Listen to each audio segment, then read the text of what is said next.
नमः। गुरुवे गौरचन्द्राय राधिकाय तदालये कृष्णाय कृष्णभक्ताय तद्भक्ताय नमो नमः। वाञ्छाकल्पतरुभ्यश्च कृपा सिन्धुभ्यैव च पतितानां पावनेभ्यो वैष्णवेभ्यो नमो नमः। संसार दुख जलदस्य पतितस्य काम क्रोधाद्नक्रमककबलीकृतस्य दुर्वासनस्य निगृहीतस्य निराशयस्य चैतन्यचन्द्रमम देहि पदावलम्बम्। हे कृष्ण करुणा सिन्धु दीनबन्धु जगत्पते गोपेश गोपीकान्त राधाकान्त नमोस्तुते। तप्त कांचन गौरांगी राधे वृंदावनेश्वरी वृषभानुसुते देवी प्रणमामि हरिप्रिये। भक्त्या विहीनाय पराधलक्ष्यै क्षिप्तस्य कामादितरङ्गमध्ये कृपामयि तं शरणं प्रपन्ना वृंदे नमस्ते शरणारविन्दम्। श्री कृष्ण चैतन्य प्रभु नित्यानंद श्री अद्वैत गदाधर शिवासादि गौर भक्त वृंदा। सब बोलो हरे कृष्णा कृष्णा कृष्ण हरे हरे हरे राम राम राम हरे हरे। श्री वेणु गीत। कल हम लोगों ने वेणु गीत के 13वें श्लोक को 13th श्लोक को आरंभ किया, जिसमें ब्रज गोपियां देवियों की प्रशंसा करती हुई अपने भावों को छिपाकर, आवृत मतलब छिपाकर,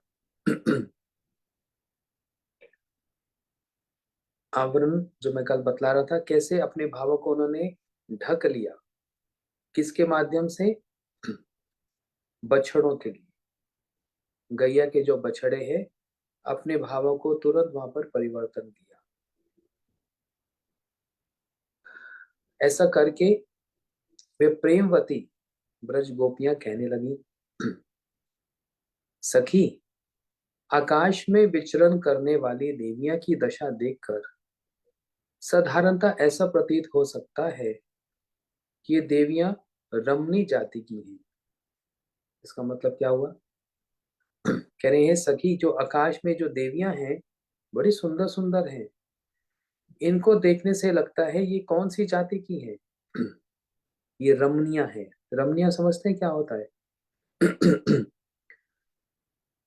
रमणी जाति का मतलब होता है ये प्रियसी है, ये प्रिया है, मतलब इनके अंदर माधुर्य भाव है। रमणी, जैसे हम कहते हैं द्वारका में कृष्ण की रानियां 16,108 रानी, और साथ देवी कहते हैं 16,108 रमणियां। तो मतलब जिनके अंदर प्रियसी भाव है, एक प्रिया भाव है, उस भाव के अनुरूप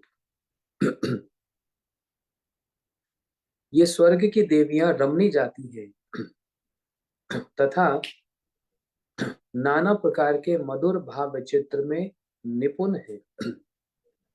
क्योंकि ये रमणी जाती है, इसलिए क्या है, इनके अंदर मधुर भाव है और इसमें बड़ी एक्सपर्ट है ये। ऐसी रमणी मोहन श्याम सुंदर को देखकर, अब यहाँ पर कृष्ण का एक विशेषण, एक स्पेशलिटी बता रहे हैं। कृष्ण क्या है? रमणी मोहन। इसलिए कृष्ण का एक नाम बताया गया रमणी मोहन, है ना, रमणी मोहन दास। रमणी मोहन मतलब जितनी रमणियों को, जितनी भी रमणियां हैं उनको मोहित करने में जो बहुत एक्सपर्ट है। रमणिया का मतलब क्या हुआ? जैसे वृंदावन की गोपियां, ये है रमणिया। और द्वारका में कृष्ण की रानियां, और जिस जिसका भी कृष्ण के प्रति माधुर्य भाव है, प्रिय भाव है, वो सब रमणीय है। और कृष्ण क्या है? रमणी मोहन, उनको मोहित करने वाले हैं कृष्ण। कैसे मोहित करते हैं? अपने रूप से, अपने गुणों से, अपनी लीलाओं से, और अपने समर्पण से। समस्त रमणियों में सबसे श्रेष्ठ कौन है? राधा जी है। अब राधा जी को प्रसन्न करना और उनको मोहित करना, ये कोई सरल और सीधा नहीं है। राधा जी कोई साधारण रमणी नहीं है,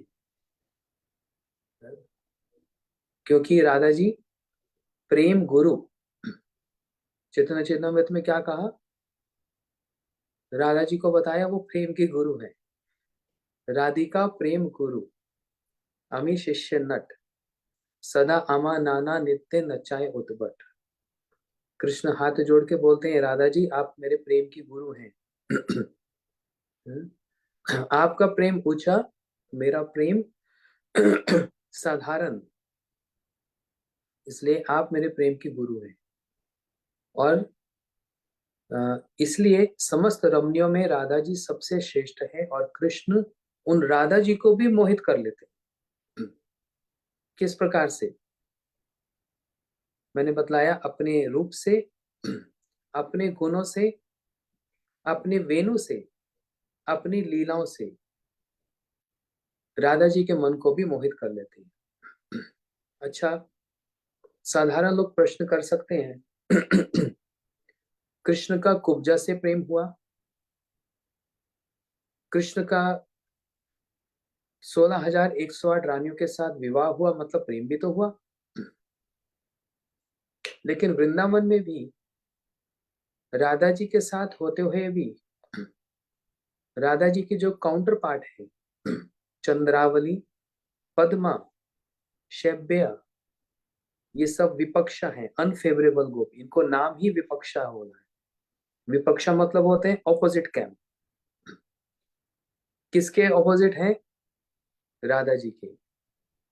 राधा जी के साथ कौन है? ललिता, विशाखा, ये सब। बाकी सब क्या?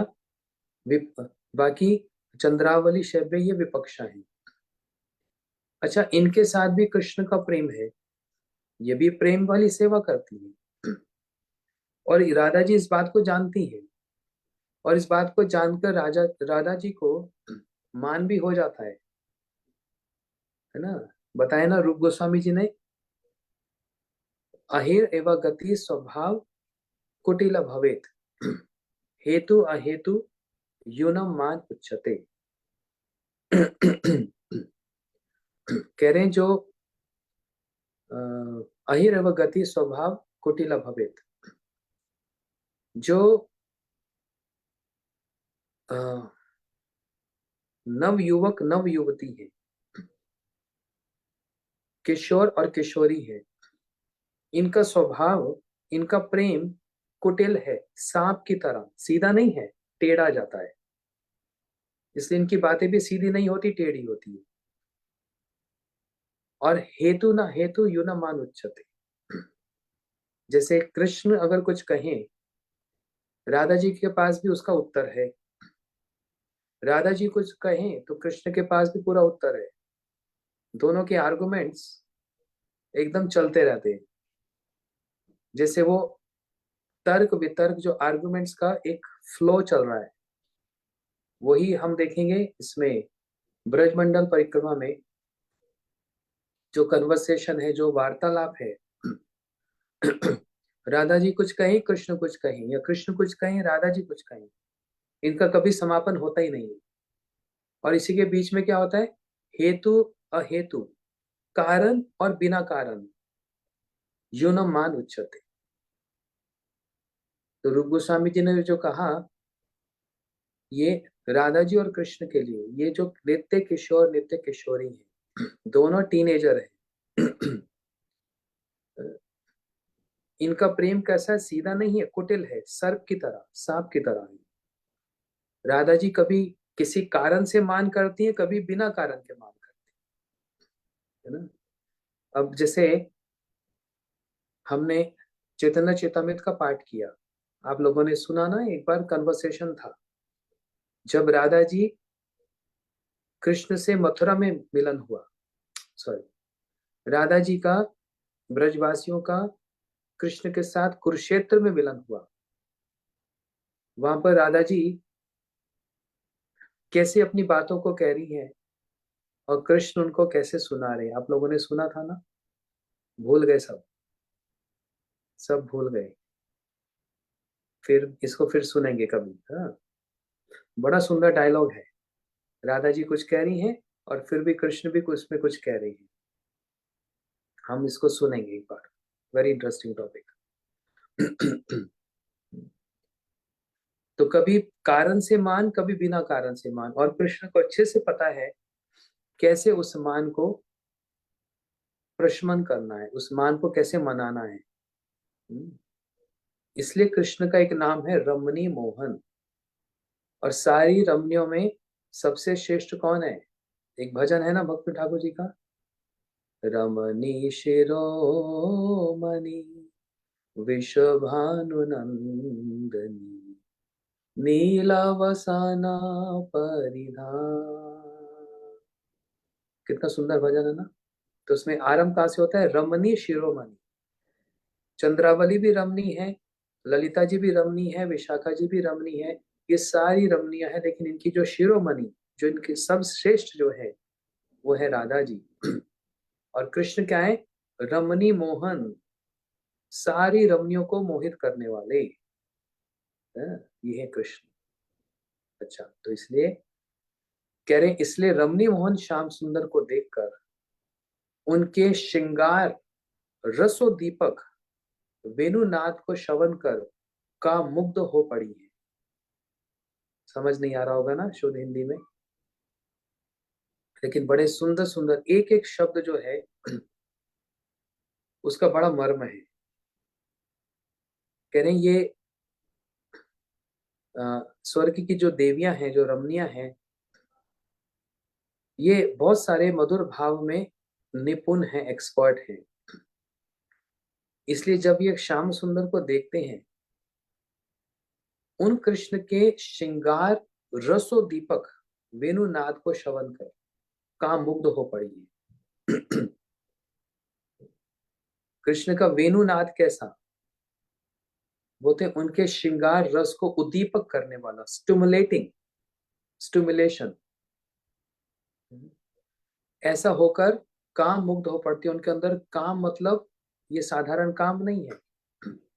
इस संसार में जिसको काम बोलते हैं, उसमें उनको प्रेम कहा जाता है। एक श्लोक है जो याद करना चाहते हैं तो, प्रेमेव गोपरमणम काम्यति अग्म प्रथम इति उद्धवादो वांछन्ति भगवत प्रिय। प्रेमेव गोपरमणम, गोपियों के अंदर जो कृष्ण के प्रति काम दिखता है, वास्तव में वो काम नहीं है, वो प्रेम है। है ना। नाम उसको काम क्या कहा गया है, क्योंकि यही भाषा हम लोग समझ सकते हैं, मगर वास्तव में वो प्रेम है। क्योंकि साथ साथ एक श्लोक में ये भी कहा, गोपीगण नहीं काम गंध, कृष्ण सुख लागे करे कृष्ण से संबंध। चैतन्य चेतामृत आदि लीला। गोपियों में काम की गंध मात्र भी नहीं है। कृष्ण सुख लागी, एकमात्र भगवान की प्रसन्नता के लिए ही वो सभी प्रकार की सेवा को और इच्छाओं को प्रकट करती है। है ना।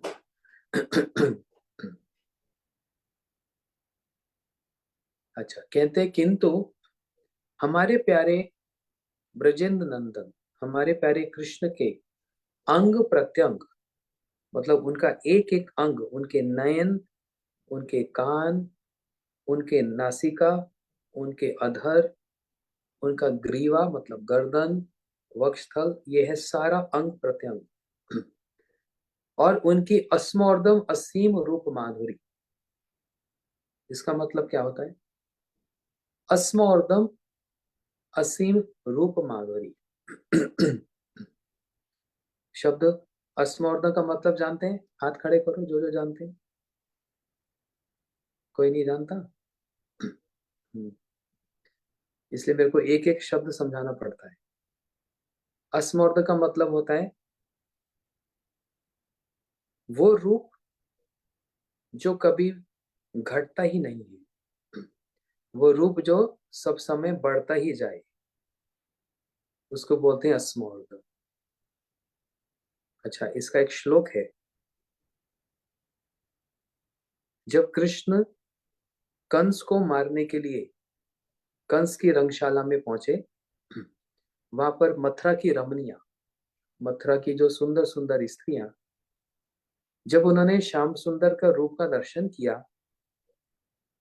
तो उनके अंदर काम उमड़ पड़ा देखने से ही। और ऐसा होने पर उन्होंने तुरंत ही एक श्लोक बोला, जिस श्लोक में उन्होंने गोपियों की महिमा का वर्णन किया। क्या श्लोक है? गोप्य स्तपम किम आचरेत यदमुषा रूपम लवण्य सारम अस्मौर्धम। ये शब्द आ गया ना? अनन्य सिद्धिम दीर्घ पिबंत अनुसम दुरापम एकांत धाम यश श्री अश्वरस्य। मथुरा की जो सुंदर सुंदर स्त्रियां रमणीय कहने लगी, ओहो, गोप्य स्तपम किम आचरेत, न जाने गोपियों ने ऐसी कौन सी तपस्या की है कि वो निरंतर कृष्ण के रूप को पान करती है, आस्वादन करती है। और वो रूप कैसा है? अस्मोर्दम। अस्मोर्दम मतलब जो घटता तो कभी है ही नहीं, बराबर भी नहीं रहता। समझ रहे हैं? भगवान का रूप कभी भी कम नहीं होता और बराबर भी नहीं रहता। जैसे हम लोग जब 16 17 18 साल के कितने सुंदर लगते हैं ना, एकदम नए नए। लेकिन देखो इधर देखो, 50 साल का कोई देखने को, किसी का देखने का मन ही नहीं करता। सारा रूप खत्म हो गया, समाप्त हो गया। अब बुढ़ापा आ गया, ओल्ड एज। और 10 साल बाद तो कोई देखेगा भी नहीं। हाँ, ये हमारी स्थिति है। सिर्फ मैं अपने को नहीं कह रहा, अपने आप को भी ले लेना, आप लोग भी ऐसे ही। जब आप यंग थे सब अच्छे थे ना, सुंदर थे सब। लेकिन जैसे ही 50 हो जाओगे फिर देखना, फिर पूछूंगा। लेकिन भगवान का रूप कैसा है? सच्चिदानंद विग्रह। वो रूप अस्म और दम, बराबर भी नहीं रहता वो रूप। इसलिए प्रेम किससे करो? ऐसे व्यक्ति से जो सब समय सुंदर रहे, ना कि ऐसा बूढ़ा हो जाए, एकदम झुर्रियां पड़ गई, सब सफेद हो गया, बूढ़े हो गए, आंखों से दिखना कम हो गया, दांत टूट गए। नहीं, अभी मेरा ऐसा नहीं हुआ। लेकिन हो जाएगा जल्दी ही। भगवान का रूप कैसा? अस्मोर्दम अनन्य सिद्धिम। वो रूप हमेशा बढ़ता जाता है, बढ़ता जाता है, बढ़ता जाता है, बराबर भी नहीं रहता। हर क्षण वो रूप लवण्य सारम। लवण्य समझते हैं? स्प्लेंडर। लवण्य सारम अस्मोर्दम अनन्य सिद्धिम। ये कृष्ण का रूप है। तो यहाँ पर जो हम प्रसंग सुन रहे हैं उसमें बता रहे हैं, प्यारे श्याम सुंदर के अंग प्रत्यंग, उनका जो अंग है उसमें जो उनकी रूप माधुरी, जो रूप इतना बढ़ता जाता है, बढ़ता जाता है। और भंगिमा आदि की महामोहनी शक्ति की ओर विचार करने से ऐसा प्रतीत होता है जिस प्रकार से कृष्ण खड़े होते हैं।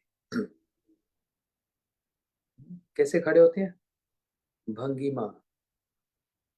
बमकिम, बमकिम मतलब होता है टेढ़ा। लेकिन यहाँ पर भंगिमा जो बतला रहे हैं उसका मतलब क्या?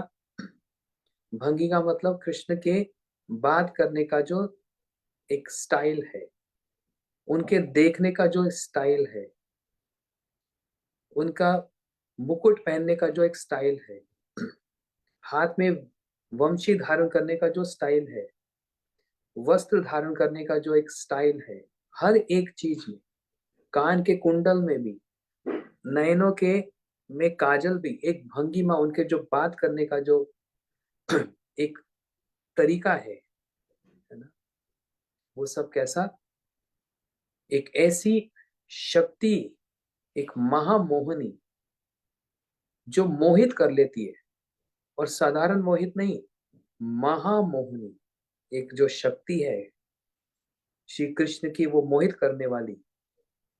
इसकी ओर विचार करने से ऐसा लगता है कि ऐसा कौन है, कौन ऐसा व्यक्ति है जो कृष्ण की अनुपम रूप माधुरी और उनके मोहक वेणुनाद को श्रवण कर तन मन की सुध नहीं खो बैठता। ऐसा कोई हो सकता है जो कृष्ण की ये सब देखकर, रूप माधुरी को देखकर, उनकी इस भंगिमा को देखकर, उनकी हर एक कला को देखकर, हाँ ये एक शब्द अच्छा है, उनकी देखने की कला, उनके बात करने की कला, उनके नृत्य करने की कला, उनका श्रृंगार करने की कला, उनके तर्क वितर्क, तर्क वितर्क मीन्स आर्गुमेंट्स करने की जो कला है, ये सारी कला जो है, कोई ऐसा है जो इसको देखकर या सुनकर अपनी सुध-बुध नहीं खो बैठेगा? क्या कभी ऐसा कोई हो सकता है? बोलते नहीं। ऐसा कोई हो ही नहीं सकता। हर व्यक्ति ये कला को देखकर मुग्ध हो ही जाएगा, ये बतला रहे हैं। तो ये कौन बोल रहा है? ये गोपियां आपस में मिलकर कृष्ण के ये गुणगान गा रही हैं। अच्छा, ये जो गुणगान कृष्ण के गा रही हैं गोपियां, ये विरह में गा रही है कि मिलन में गा रही है? बताओ, होंठ हिलाओ अपने, विरह या मिलन? मैं समझ जाऊंगा। मिलन में? सिर हिलाने से समझ आ गया। विरह में। और मिलन में क्या बोलती है? ये काले, इस काले से कौन विवाह करेगा? ये बिल्कुल कैसा है? झूठ बोलने वाला। ये काला है। और क्या बोलते हैं? लंपट। ये गोपियों की गालियां हैं। काला, लंपट, विश्वास नहीं करना चाहिए, ये सब बोलते हैं। वो कब बोलती है? मिलन में। धूर्त है। हाँ, ये ऐसे ऐसे शब्द गोपियां बोलती हैं। बोल सकते हो आप, जिससे आप प्रेम करते हो आप उसको बोल सकते हो, तुम धूर्त है, तू लंपट है, तू झूठ बोलने वाला, 1 मिनट में डाइवोर्स, जा, डाइवोर्स हो गया। कृष्ण का राधा जी के साथ, गोपियों के साथ कभी डाइवोर्स नहीं हुआ, इतनी गालियां सुनने पर भी। हाँ, क्यों? ये कृष्ण के कानों को बड़ा अच्छा लगता है। प्रिया यदि मान करे करे भरसन, वेद स्तुति हईते हरे मोर मन। कृष्ण बोलते हैं मेरी जो प्रिया है, गोपियां, जब वह मान करती हैं और मेरी भर्त्सना करती हैं, भर्त्सना मतलब ये शब्द धूर्त, काला, झूठा, ये सब बोलती है ना। ये कहती है इस काले पे विश्वास नहीं करना चाहिए। ये सब शब्द सुनकर कृष्ण के कानों को जो आनंद लगता है, बोलते वो आनंद वेद की श्रुतियां को सुनकर भी कृष्ण को नहीं प्राप्त होता। वेद की मंत्रों को सुनकर भी कृष्ण को वो सुख नहीं लगता, है ना। इसका कारण क्या है? इसका कारण है इन गोपियों का, राधा जी का प्रेम। ये जो शब्द कहे जा रहे हैं वो प्रेम के कारण कहे जा रहे हैं। कितनी बार प्रसंग में मैंने बताया ना, द्वारका की रानियां सत्यभामा भी यदि कृष्ण को कुछ बोलती हैं, वो भी तो ऐसा बोलती हैं, लेकिन उसमें कृष्ण को आनंद नहीं आता, उसमें भगवान को आनंद नहीं आता। अच्छा, क्या सत्यभामा का प्रेम नहीं है? है। सत्यभामा रानी है, प्रेम करती है कृष्ण से, लेकिन उस वचन में, सत्यभामा के वचन में आदर की कमी है, रिस्पेक्ट की कमी है। लेकिन गोपियां राधा जी कृष्ण को धूर्त कहें, काला कहें, लंपट कहें, कुछ भी कहें, लेकिन उस शब्दों में फिर आदर भी है। आदर है, ये पूरा पैकेज है यहाँ पर। लेकिन इस चीज का अभाव है कहां पर? द्वारका में। इसलिए कृष्ण किसके वशीभूत है? किसके शब्दों के वशीभूत है? गोपियों के और राधा जी के। क्योंकि उसमें ये भर्त्सना भी है, चेस्टाइजमेंट भी है, और साथ साथ प्रेम के शब्द भी हैं और आदर भी है। जैसे कहा जाए, आप झूठ बोलते हैं, मैं आपको मारूंगा, मैं आपको मारूंगी। आप झूठ बोलते हैं, आप लंपट हैं, आप धूर्त हैं, और आप पर विश्वास नहीं, आपकी किसी बात का विश्वास नहीं। अब ये सारी बात बोलते बोलते बोलते बोलते साथ में फिर ये बोल दिया जाए, लेकिन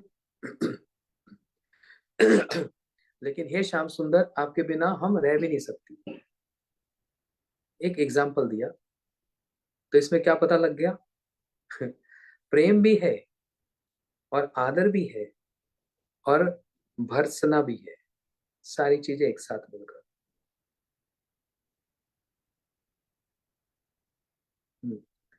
चाहे कोई पुरुष हो या स्त्री, मनुष्य हो या देवता, पशु हो या पक्षी, कोई भी क्यों ना हो, वे अवश्य ही मुग्ध हो जाता है।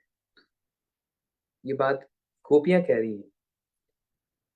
सिर्फ स्त्रियों की बात नहीं है कि फीमेल जेंडर, फीमेल सेक्शन, वही कृष्ण के रूप को देखकर मोहित हो सकता है। कोई कह सकता है ना, हम लोग संसार के लोग हैं ना, हमारी बुद्धि संसारिक है, तो कृष्ण इतने हैंडसम, इतने स्मार्ट, बड़ा सुंदर कोई है, तो उनको देखकर फीमेल अट्रैक्ट हो जाएंगी। ऑपोजिट अट्रैक्शन होता है ना, ऑपोजिट अट्रैक्शन होता है। लेकिन गोपियां कह रही हैं स्त्रियों की बात नहीं है, एवं पुरुष भी, देवता भी कृष्ण के रूप को देखकर मोहित हो जाते हैं। अच्छा, देवताओं को छोड़ दो,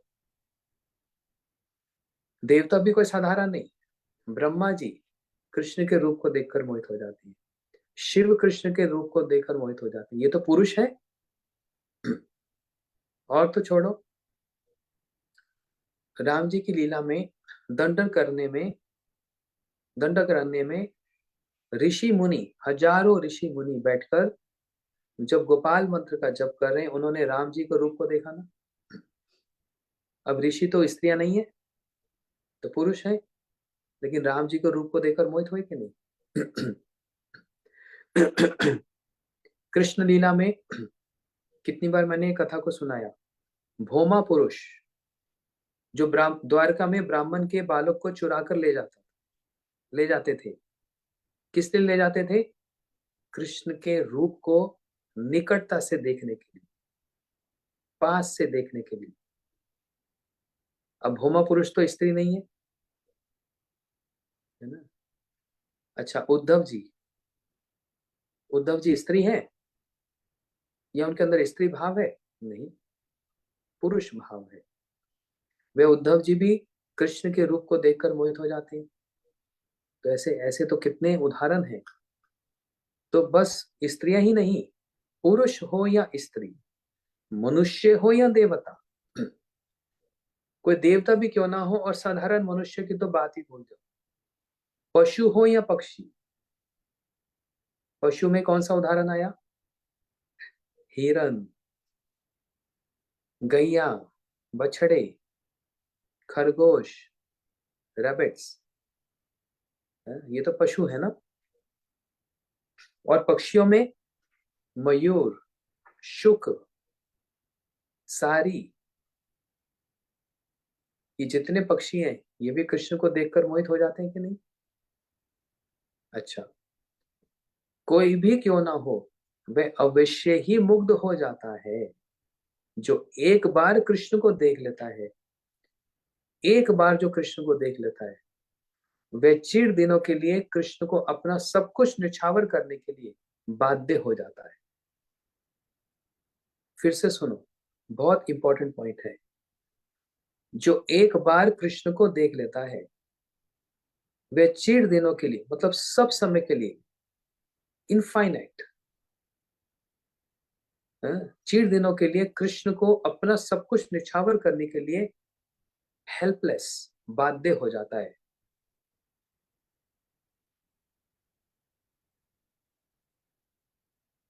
कैसे समझेंगे इस बात को? क्या बोला मैंने? जो एक बार कृष्ण को देख लेता है, देखने का मतलब सिर्फ आंखों से होता है, कानों से भी देखना होता है ना। इसी बात को राधा जी ने भ्रमर गीत में कहा। जब उद्धव जी आए ना, कहां पर? नंदगांव उद्धव कैरी। कौन कौन गया उद्धव कैरी?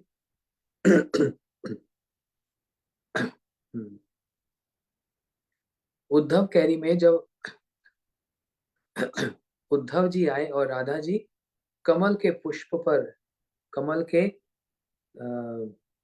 बिछोने पर लिटाई हुई हैं, और उनका श्वास आ रहा है कि नहीं आ रहा उसकी देखा जा रहा है।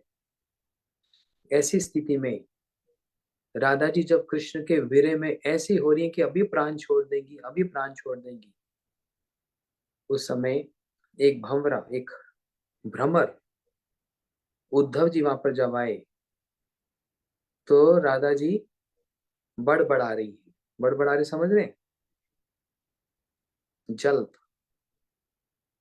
प्रजल्प कर रही है। खैर, अलग टॉपिक है। उन बातों में एक बात राधा जी ने कही। अभी तक राधा जी कह रही थी किसी काले का विश्वास नहीं करना।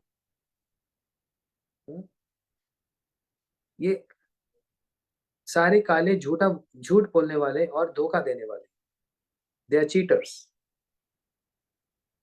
मिगायुर एवं कपिंद्र विब्ध लुब्ध धर्म। वो राम भी एक हुए थे, उन्होंने धोखे से एक बंदर को मार दिया। शूर्पणखा के नाक को काट दिया, अच्छा अच्छा काम नहीं किया। फिर वामन होकर उसने 3 पग भूमि में सब ले लिया, अच्छा काम नहीं किया, है ना। ये सब बोलने के बाद राधा जी ने एक बड़ी अच्छी बात कही जो इससे रिलेटेड है, जो मैंने कहा। किससे रिलेटेड? एक बार जो कृष्ण को देख लेता है वो अपना सब कुछ कृष्ण को निछावर करने के लिए बाध्य हो जाता है। आप समझते हैं बाध्य का मतलब क्या होता है? बाध्य का मतलब होता है हेल्पलेस, आप कुछ कर ही नहीं सकते, आप बस बंद गए हैं वहां पर। इसका रेलेवेंस क्या है जो मैं बोल रहा हूं? राधा जी कह रही हैं, यद अनुचित लीला कर्ण पीयूष विपुरट। एक बार कृष्ण की बात यदि किसी के कान में चली जाए, एक बार, यद अनुचित लीला, एक, बस सिर्फ एक, यद अनुचित लीला कर्ण पीयूष विपुरट, कान के इस कंदरा में, इस गुफा में चली जाए, ये कान की गुफा है, तो उसका हाल क्या हो जाता है? बाध्य हो जाता है, हेल्पलेस हो जाता है। और हेल्पलेस होके क्या करता है? भव एह वहंगा भिक्षु चर्जम चरंती।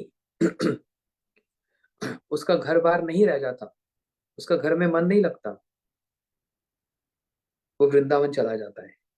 और भिक्षु चर्जम चरंती, जैसे पक्षियों का कोई स्थान नहीं होता, कभी इधर बैठते, कभी उधर बैठते, कभी ये खाते, कभी वो खाते, ऐसी उसकी स्थिति हो जाती है। वो बाध्य हो जाता है एक बार यदि कृष्ण कथा उसके कान में चली जाती है। ये भी है कृष्ण को देखना। सिर्फ आंखों से देखना ही सब कुछ नहीं होता, कानों से देखना। अभी हम लोग जो रोज कथा सुनते हैं, हम कृष्ण को देखने का प्रयास कर रहे हैं। कैसे? इन कानों से। और यही सुनते सुनते सुनते सुनते देखो, रूप के बारे में सुनते हैं, गुणों के बारे में सुनते हैं, वो भक्त वात्सल्य हैं उसके बारे में सुनते हैं, उनकी लीलाओं के संबंध में सुनते हैं। तो सुनते सुनते क्या हो रहा है?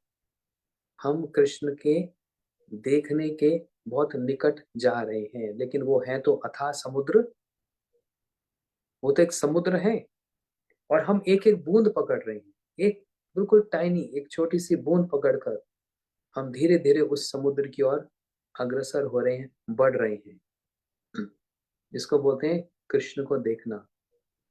तो एक बार कृष्ण को यदि देख लिया,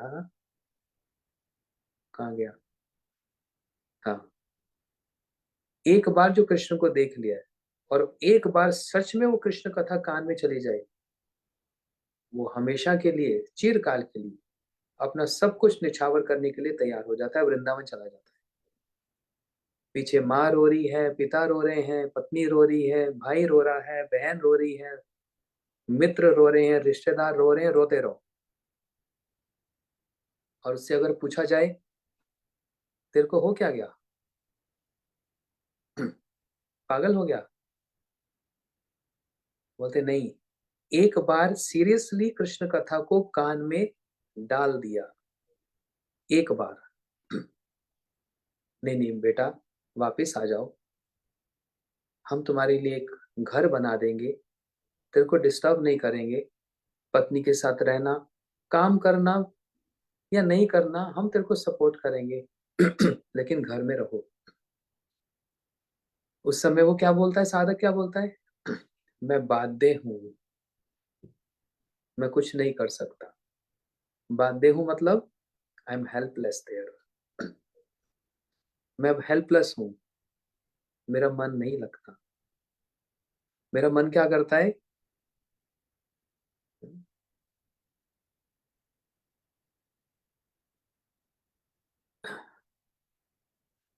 मन वृंदावन चलो, ये मेरे मन वहीं चलते हैं, जन्मों जन्मों से कहाँ कहाँ रहे, कहाँ कहाँ खाया, कुछ कुछ किया, तो मन वहीं वृंदावन चलते हैं। जहां पर कौन रहता है, जिथे रहंदे ने श्यामल श्याम, जहां पर हमारे श्याम और श्यामा राधा कृष्ण नित्य रहते हैं, सारी मन करता है सारी दुनियादारी को छोड़कर, हाय हाय काय काय सुन सुनकर अब कान पक गए हैं, मन दुखी हो चुका है, कहाँ चले, चलो सब मिलकर वृंदावन चलते हैं। वहां पर ठाकुर जी का दर्शन, जमुना जी का दर्शन, भागवत जी की कथा, हरि नाम, परिक्रमा, साधु का दर्शन, मन करता है सब छोड़कर चलो। तो क्यों चलें, बोलते बाध्य हो गया, आई एम हेल्पलेस,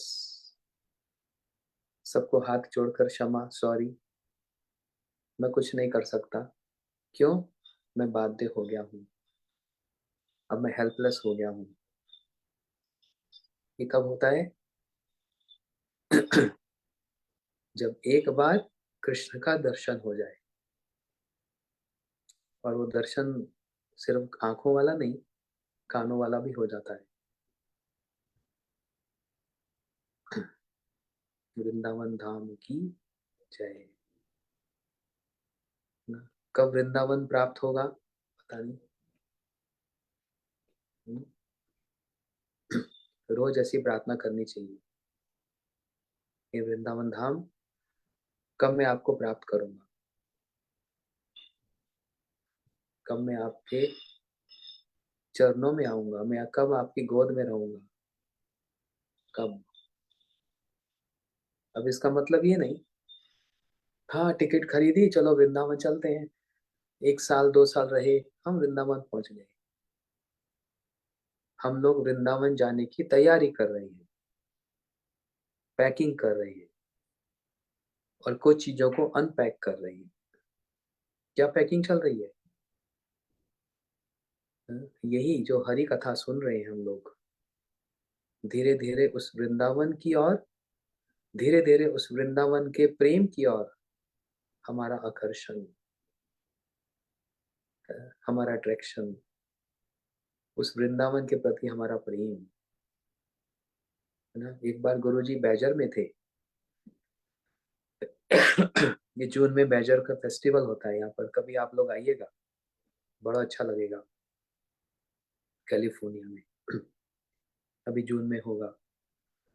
तो गुरुजी जब बैजर में होते थे तो ब्रज की लीला सुनाते थे, बाल गोपाल लीला, राधा जी की लीला, सखों के साथ लीला। और एक वीडियो है गुरुदेव का, आप देखना, उसमें गुरुजी ये गा रहे हैं। रूप गोस्वामी सनातन गोस्वामी जी की महिमा का गान करते हुए गुरुजी क्या कह रहे हैं, बोलते हैं भजन करो तो कैसा, जैसे हमारे गोस्वामियों ने किया।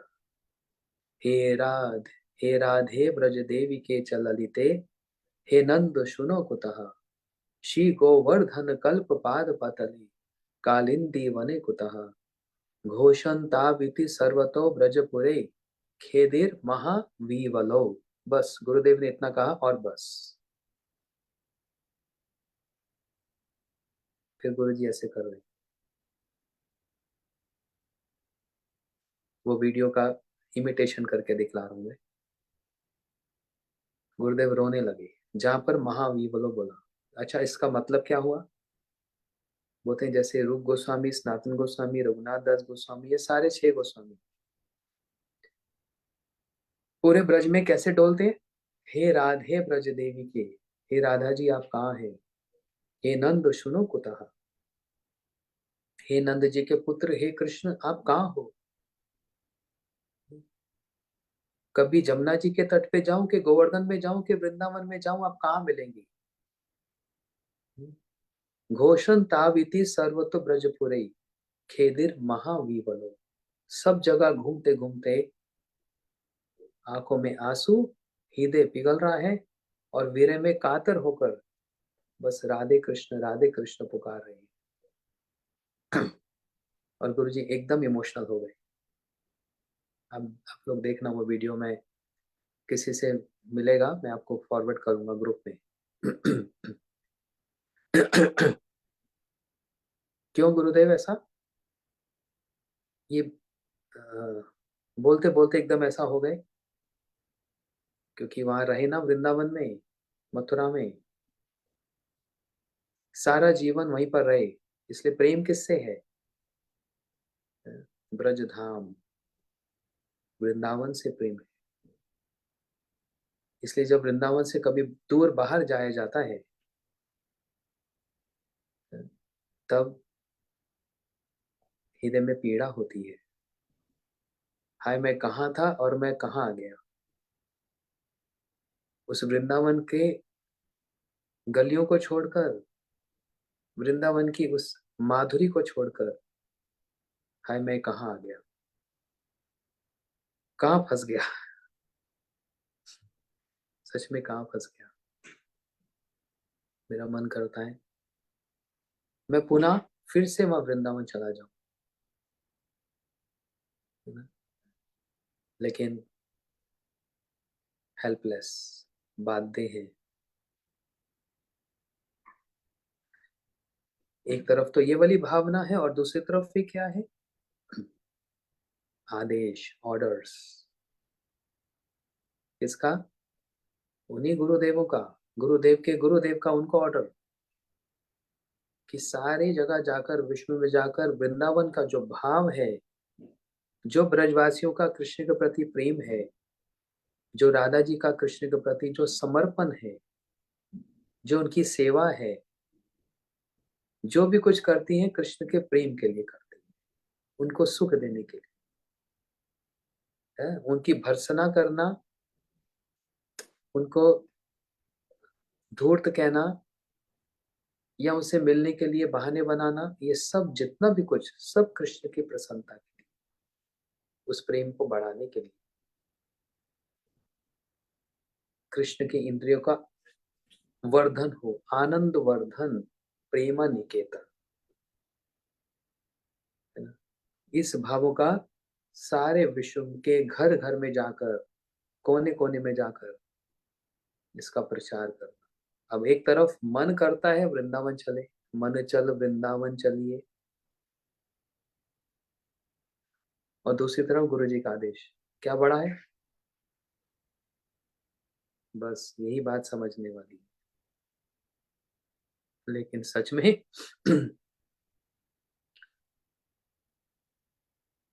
सच में वृंदावन फिर वृंदावन ही है, उसका स्थान कोई नहीं ले सकता। मन करता है सब छोड़ दो, दुनियादारी और फिर जैसे पहले वृंदावन में हरि नाम सेवा परिक्रमा।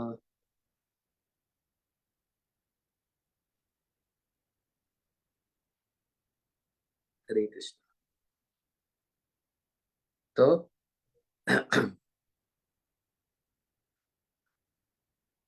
क्या बोल रहे थे?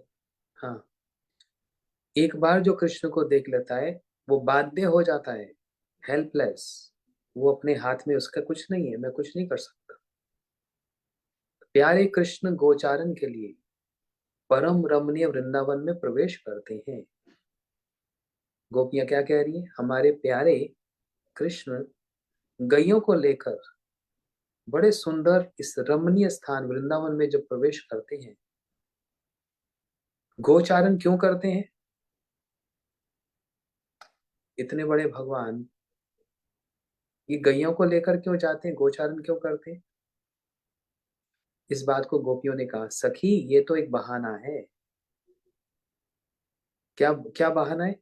वे तो स्वच्छंद विचरण करने के लिए, सखाओं के साथ नाना प्रकार के क्रीड़ा कौतुक के लिए और अपनी प्रियतमा गोपियों से छिपकर मिलने के लिए ऐसा करते हैं।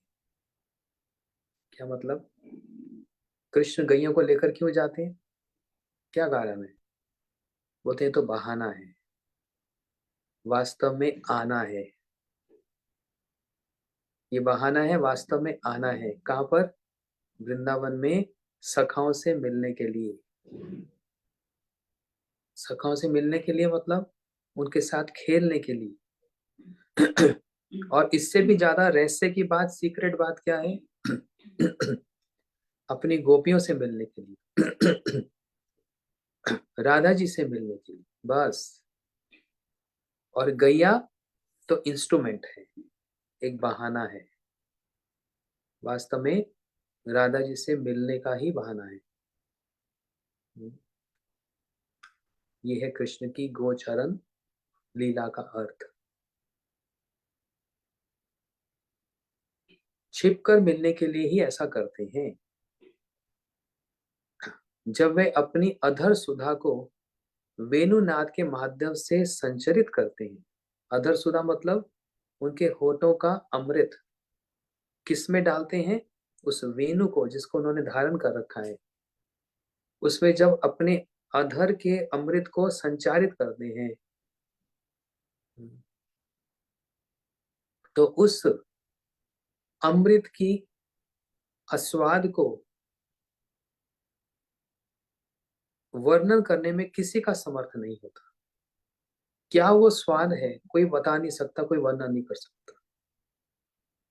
और उस कारण से क्या होता है? पशु पक्षी, नर नारी, वृक्ष, पुष्प, लता, नदी, स्थावर जंगम पर्वत, कोई भी क्यों ना हो, वे परम मोहक वेणु ध्वनि के संबंध से ही सभी मानो एक अभूत पूर्व परमानंद सागर में डूब जाते हैं और सुदबुद खो बैठते हैं।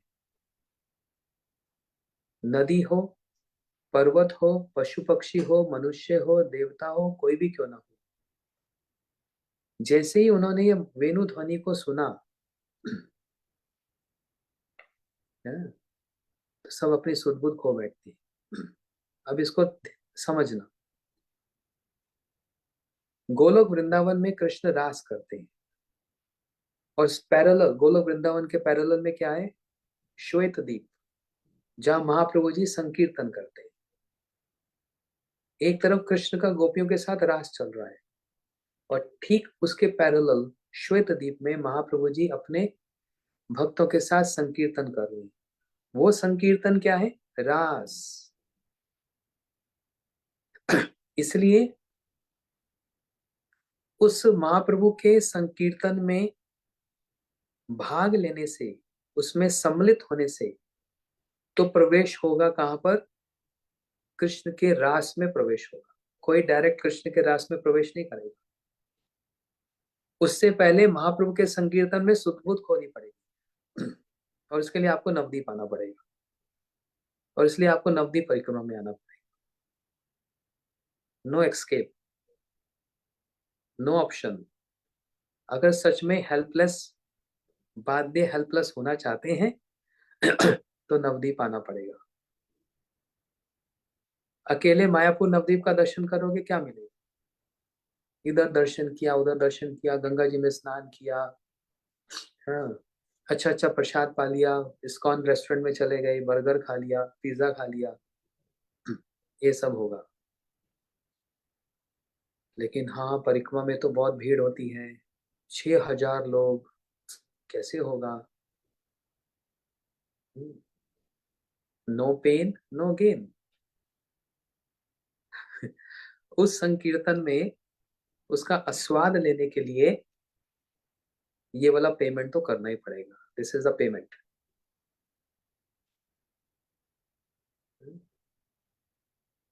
स्थावर जंगम का मतलब क्या बताएं आप?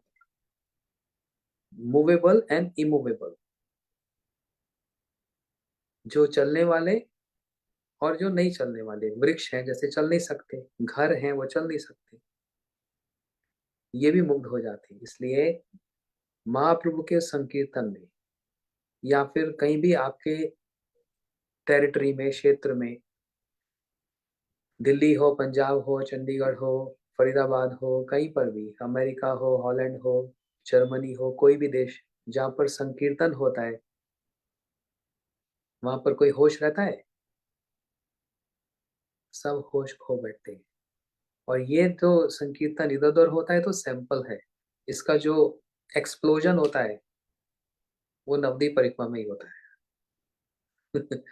जो लावा गिरता है ना, वोल्केनो eruption जो होता है, वो पूरे साल का नवदीप में निकलता है, जहां पर अपने आप ही पैर हिलते हैं, अपने आप ही हाथ हिलते हैं, अपने आप ही गाने की इच्छा हो जाती है और सब सुध बुध खो बैठ कर सब नाचते फिरते हैं। वो वाला संकीर्तन पूरे साल विश्व में कहीं पर नहीं हो सकता।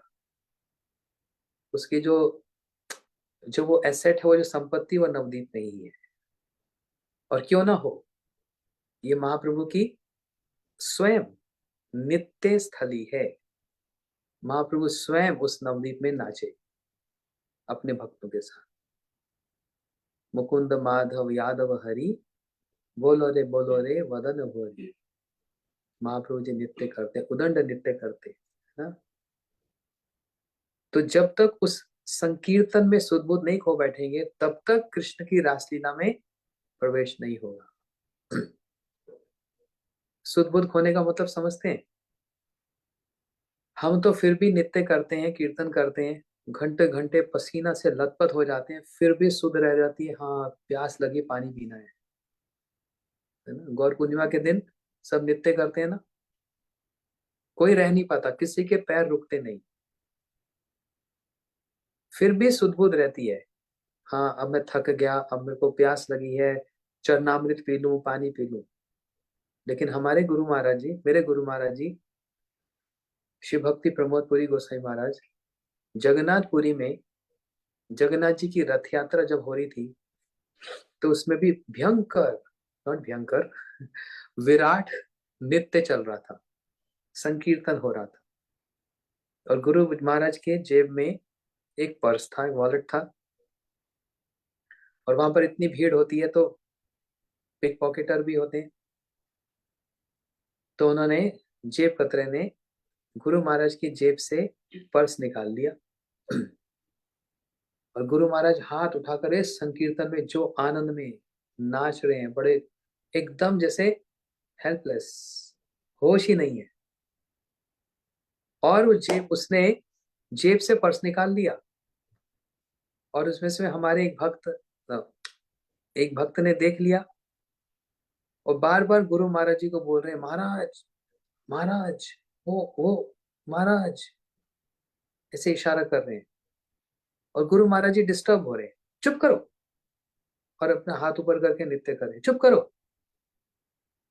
लेकिन बार बार डिस्टर्ब करें, महाराज महाराज। बोले क्या बात है?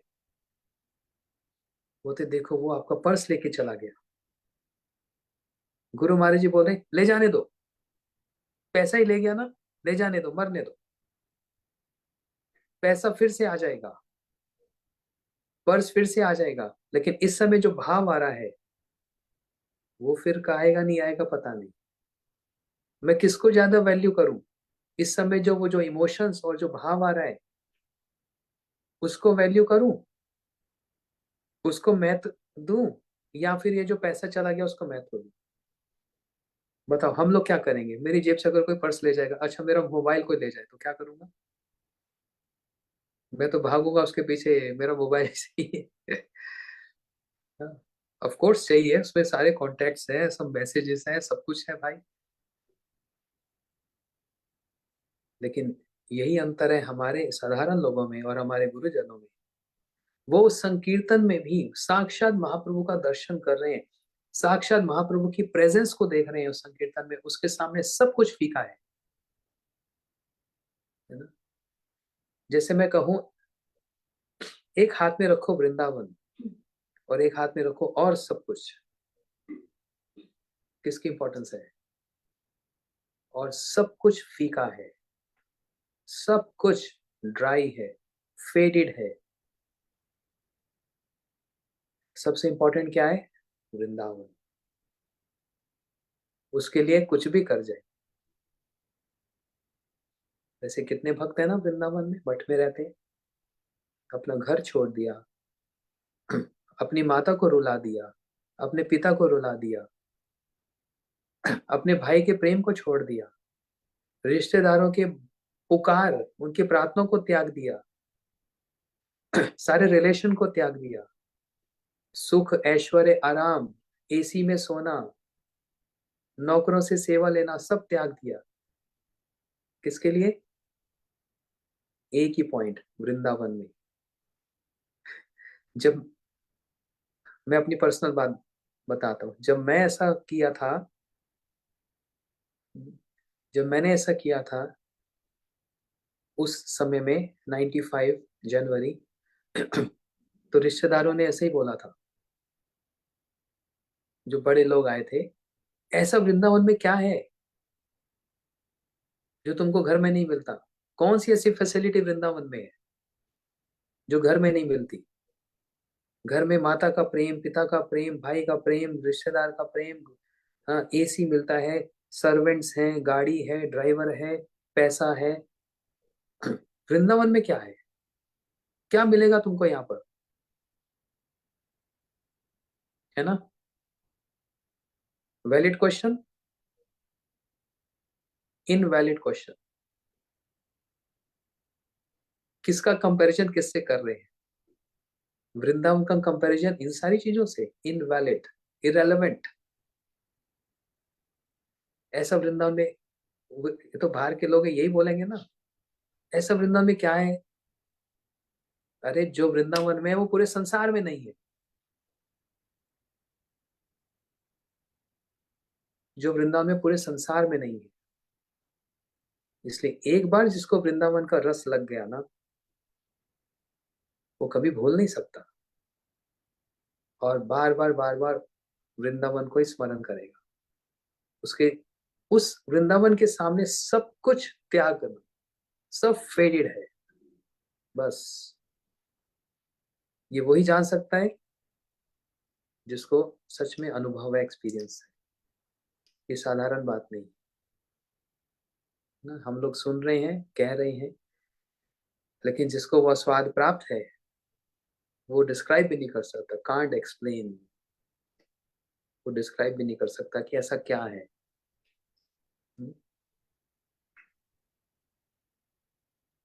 श्री वृंदावन धाम की जय। कहते हैं वृंदावन में ऐसा क्या है जो यहाँ में नहीं मिल रहा तुमको, घरों में नहीं मिल रहा, वहां पर क्या है। अरे जो वृंदावन में है तुम्हारे घर में क्या है, कंपैरिजन है। आपके घर में जमुना जी है, नहीं मेरे घर के पास में जमुना जी बहती है। आपके घर में राधा कृष्ण है, हाँ ठाकुर जी हैं, बड़े सुंदर। आपके घर में भक्त हैं, हाँ हाँ। आते जाते रहते हैं। आपके घर में कीर्तन होता है, भागवत होती है? हाँ, यूट्यूब में, टीवी में होती है। सबसे बड़ी बात, आपके घर में वृंदावन की रज है, धूली है, कहाँ से लाओगे? वृंदावन का जो भाव है वो कहाँ से लाओगे? और ये वृंदावन की रज और भाव देने के लिए हमारे गुरुजन जो वृंदावन के वासी हैं वो लेकर आते हैं हमारे घर में। और सिर्फ ये नहीं कहते घर में आकर के घर में बसे रहो। साधु आपके घर में आकर ये आशीर्वाद नहीं देता घर में बसे रहो, वो आकर आशीर्वाद देता है उजड़ जाओ। समझ आ रही है बात? वो आपके घर में आके ये आशीर्वाद देता है घर में बसो नहीं, घर से उजड़ जाओ, बेकार हो जाओ घर से। और फिर कहाँ जाओ? वृंदावन आ जाओ,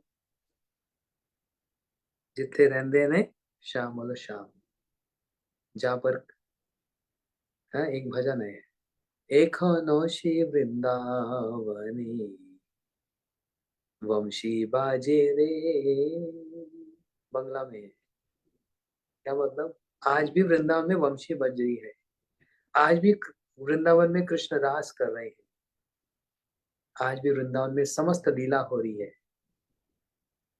कौन देखता है? कौन कौन भाग्यवान देखी वारे पाए। एक होने से लीला कृष्ण, एक होने से कौन कौन भाग्यवान देखे वाले पाए। आज भी वो सब लीला हो रही है, लेकिन जो भाग्यशाली है वही देख रहा है, हमारा भाग्य नहीं है। हम तो लड़ने झगड़ने में ही फुर्सत नहीं है हमको। दिन निकल रहे हैं, समय निकल रहा है, वर्ष बीत रहे हैं, आयु बीत रही है, लेकिन लड़ने से फुर्सत ही नहीं है।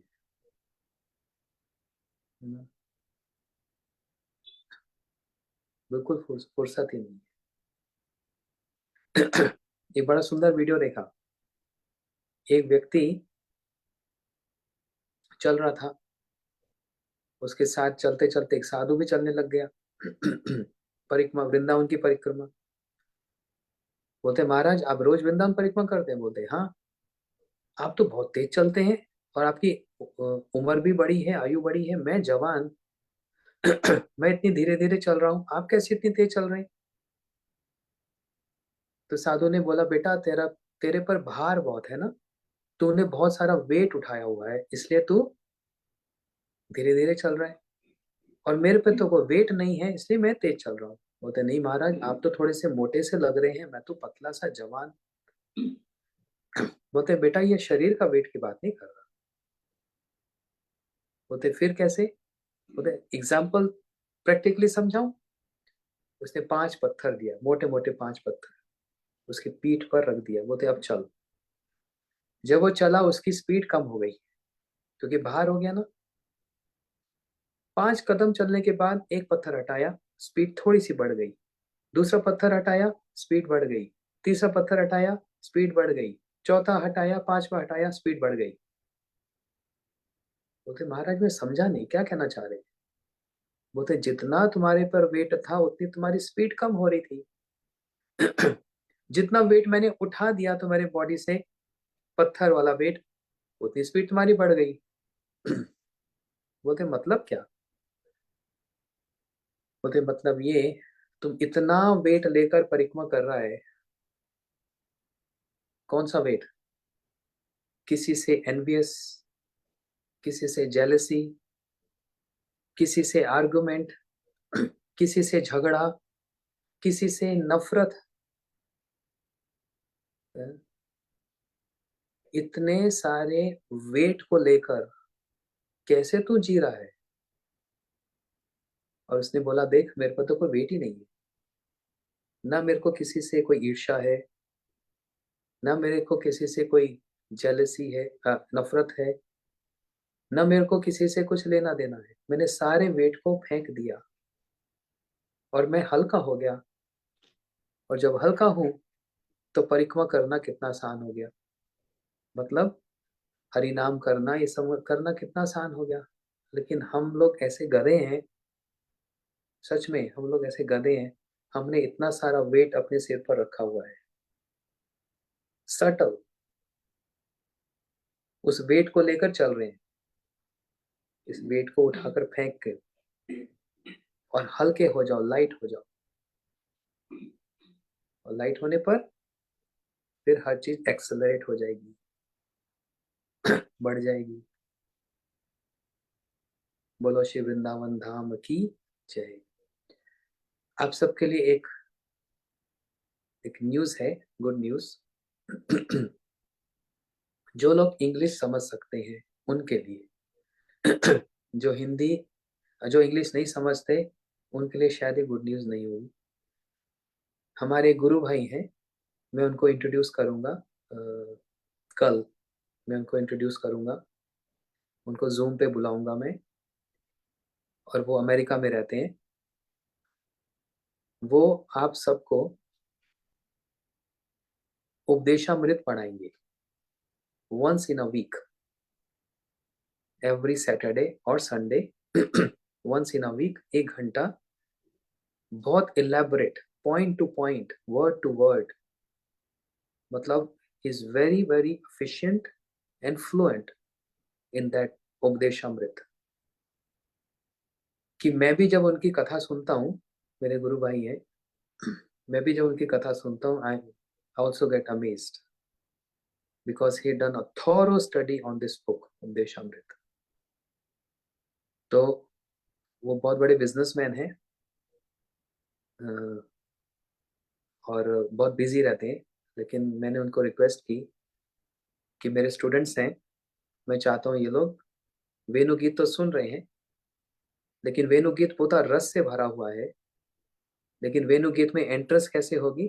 उपदेशामृत को सुनने से, जो रूप गोस्वामी जी ने बताया। इस ग्रंथ को आप लोग सुनना, और अभी नहीं, इस सैटरडे संडे नहीं, अभी संडे को तो रामनवमी, सब बिजी हैं।